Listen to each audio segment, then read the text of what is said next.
Knafeh is a popular Lebanese dessert that's loved for its unique combination of textures and flavors. This dessert features a crunchy base, a cheesy filling, and a sweet syrup that ties everything together. All you need are a few key ingredients, and you're on your way to a delicious dessert that's sure to impress your friends and family. So let's get started with making the sugar syrup, for which take water and sugar in a saucepan and bring it to a rolling boil, after which reduce the flame to low and let it simmer for 5 to 8 minutes.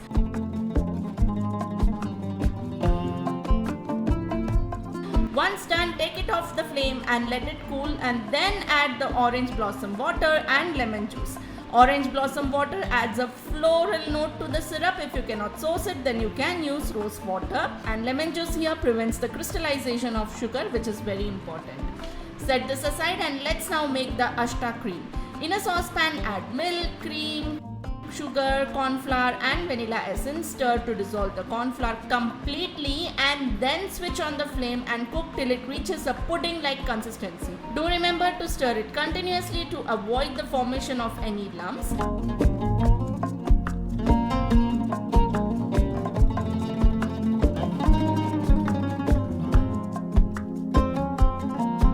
Once it is thickened, transfer it to a white mouth bowl so that it cools faster, and cover with a cling wrap in a way that it touches the surface of the Ashta cream to avoid the formation of skin on top while it cooks.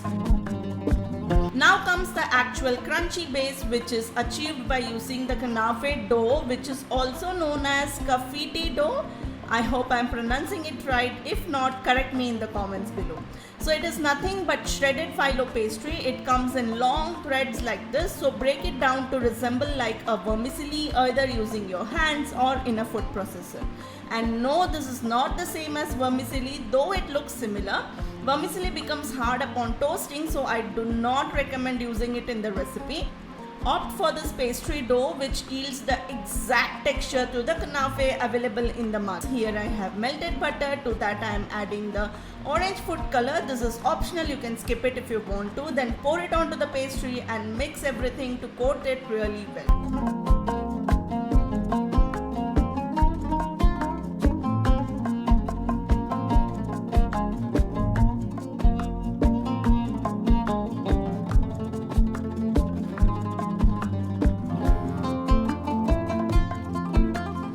Meanwhile, with the butter that is left in the bowl, grease an 8-inch cake pan really well, add a drop of orange food color and mix that too. Again, you can skip this food coloring process if you like.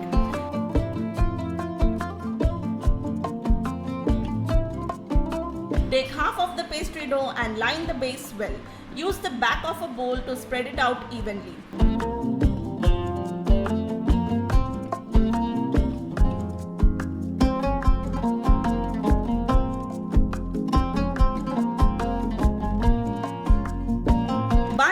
Ashta cream would be thick. You can add it as such or mix it into a separate bowl to make it creamy and then add.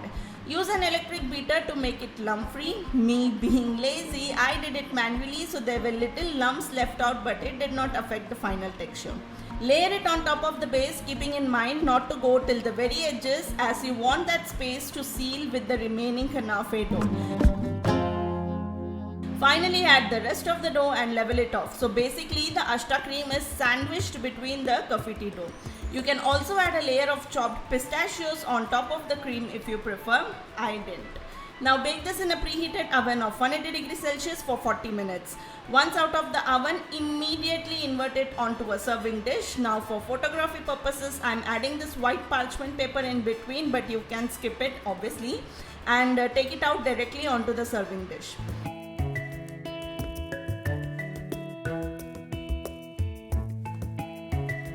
And while the Knafeh dessert is still hot, pour the sugar syrup on top, reserving almost half of it to use while serving.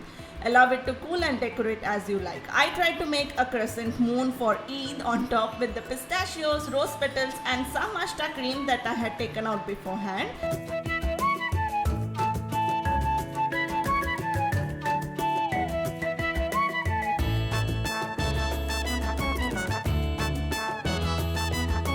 I know the video angle is not doing justice to the design, so attaching a picture here so that you get an idea. Then simply slice and serve. Add more sugar syrup on top and some pistachios and enjoy this delicious dessert at home. Now the Knafeh on its own is not really very sweet, so you can actually adjust the sweetness by using the sugar syrup to your liking. The simplicity of this dessert blew me off, I tell you. I hope even you do give it a try sometime. As always, like and subscribe to the channel for more delicious baking and dessert recipes. I'll see you soon in my next one. Until then, this is Sushma signing off. Take care. Bye-bye.